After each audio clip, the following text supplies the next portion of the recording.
네, 안녕하세요. 저는 1차, 2차 관세법 담당하고 있는 안준호라고 합니다.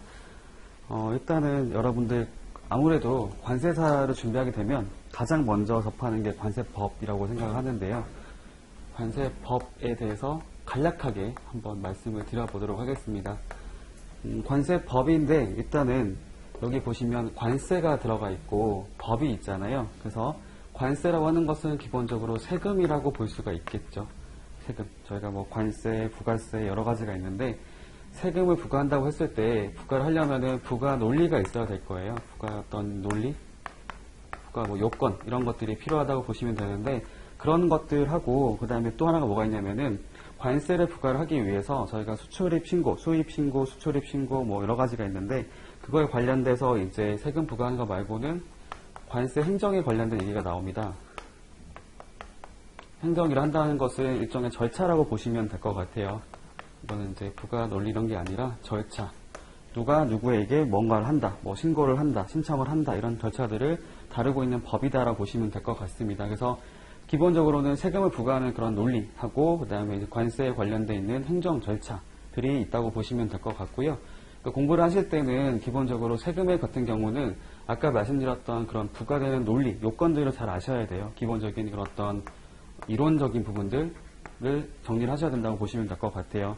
뭐 잠깐 말씀드려보면 과세 요건이라 하는 것은 물품, 그다음에 납세 의무자, 뭐 세율, 뭐 과세 표준 뭐 이런 것들이 있는데 각각 해당하는 것들을 잘 정리를 하셔가지고 이제 보면 될 것 같고요. 그다음에 관세 행정 같은 경우에는 절차이기 때문에 절차는 제가 봤을 때 암기를 하는 게 아니라고 생각을 합니다. 예를 들면은 물론 이럴 수 있죠. 저희가 뭐 어릴 때 심부름을 간다고 생각해 보면 어디로 가서 뭘 해서 뭘 하라고 암기를 하게 할 수 있는데 그걸 암기를 한다고 해서 잘 기억이 안 날 수 있잖아요. 실제로 그렇게 몇 번 가보다 보면 자연스럽게 습득이 된다고 생각을 하거든요. 여러분들도 이제 관세의 어떤 행정 절차 뭐 이런 것들 정리하실 때는 이거를 단순하게 암기를 하려고 하는 것이 아니라 방금 말씀드렸던 그런 그림을 보듯이 전체를 이렇게 절차적으로 한번 이렇게 전체 일련의 절차들을 쭉 이렇게 정리해보는 걸로 하시면 된다고 생각을 하거든요.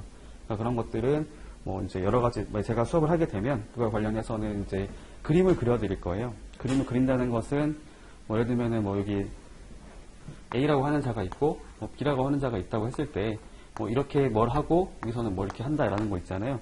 이런 절차들을 다 정리를 해드릴 겁니다. 그래서 저는 이제 관세법은 1차를 할 때는 기본적으로 이런 것들을 바탕으로 해서 저희는 객관식 시험이잖아요. 그러다 보니까 저희가 만약에 그림을 이제 그린다고 생각해 봤을 때 1차 과목들은 기본적으로 틀린 그림을 찾는 거라고 저는 생각을 하거든요.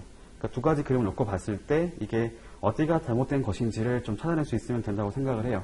근데 2차 같은 경우는 그렇게 하는 게 끝나는 것이 아니라 이제 그림 자체를 그려보라고 하는 형태로 가기 때문에 전체적인 구조라든지 그 내용들까지 알고 있어야 답안을 쓸 수 있는 부분들이 있거든요.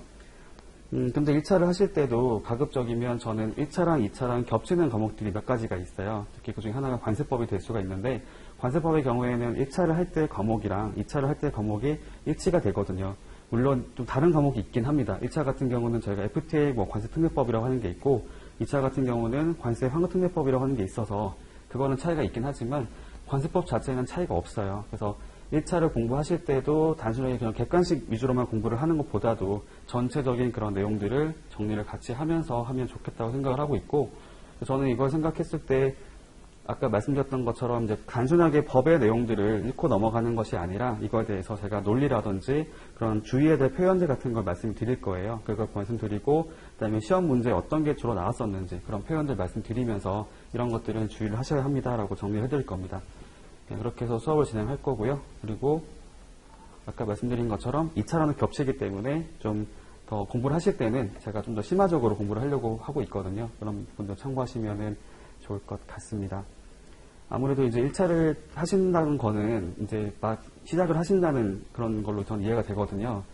공부를 처음 이제 준비를 하시는 과정에서 사실은 제가 봤을 때 1차 공부 기간은 그렇게 길지 않는 게 좋다고 생각을 해요.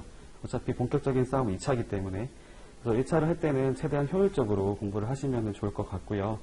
아까 설명을 다 들으셨겠지만 저도 이제 똑같은 게 그 이론들을 잘 정리를 하고 뭐 암기를 하는 것도 중요하지만 결과적으로는 객관식 문제를 얼만큼 많이 푸는지 그다음에 실제 기출문제를 풀었을 때 합격할 수 있는지 이런 게 중요하다고 생각을 하거든요. 그래서 일단은 기본 수업 할 때는 그런 것도 위주로 말씀드릴 거고요. 나중에 할 때는 문제풀이 같은 거 하게 된다고 한다면은 그 중에 그러니까 많이 틀릴 수 있는 거 있잖아요. 자주 틀릴 수만 주의해야 될 것들 그런 거 위주로 해서 좀 정리를 해가지고 수업을 진행할 겁니다. 네, 저도 갑자기 옆에서 2차 수업 하다가 와가지고 지금 약간 정신이 없는데요. 아까 말씀드린 것처럼 이런 과목 특성들을 고려해가지고 좀 공부를 해야겠구나라고 생각하시면 좋겠고, 아무래도 법 공부를 하신 분들이 있다면 훨씬 유리하게 적용될 거라고 생각이 듭니다. 근데 어쨌든 간에 저희 1차뿐만 아니라 2차도 마찬가지인 게 저희 관세법이 관세 업무에 가장 직결되는 부분이기 때문에 이거를 조금 더 신경을 써서 공부를 해야겠구나라고 생각을 하시면 좋겠고, 이게 만약에 강점인 과목이 돼버리면 나중에 2차를 할 때도 되게 편해지거든요. 그래서 그런 것들 생각하시고 준비를 하시면 좋을 것 같습니다. 네, 짧게 했는데 혹시 궁금한 거 있으시면 저희 나중에 끝나고 질문도 있어가지고요. 그때 또 말씀하시면 될 것 같습니다. 네, 감사합니다.